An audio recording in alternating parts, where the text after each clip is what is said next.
These are 5 birds you'll almost always see at any lake or waterway in New South Wales, but most people don't know what they're called, so let's go through them. This is the Pacific black duck, probably the most common duck you'll see at lakes or waterways.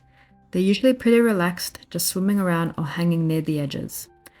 You can recognize them by the dark body and the lighter stripe that runs across the face. Once you notice that stripe, they're pretty easy to pick out. Next up is the Eurasian Coot. This one stands out straight away because of its bright white face and beak. Compared to ducks, they move a bit differently in the water. You'll usually see them out in open water, sometimes on their own, or in small groups across the lake. But this is where things can get a bit confusing. This is the Dusky Moorhen. At first glance, it looks really similar to the coot.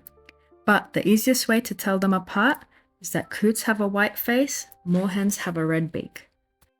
This one's a bit harder to miss, the Australasian Swamphen. They've got a bright blue body and a bold red beak. They're also quite bigger than the other birds here.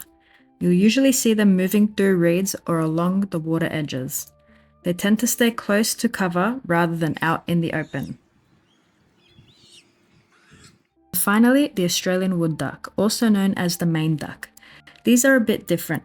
You'll often see them more on land than in the water. They spend a lot of time grazing on grass around lakes, so if you see a duck out on the grass, it's probably this species. They're usually in pairs or small groups as well. The male has a darker brown head, whereas the female has a lighter brown with a white stripe. Next time you're at a lake, you'll probably spot all 5 of these pretty quickly, and there are a few more species people often miss. I might cover those next. If you liked this video, please like and subscribe.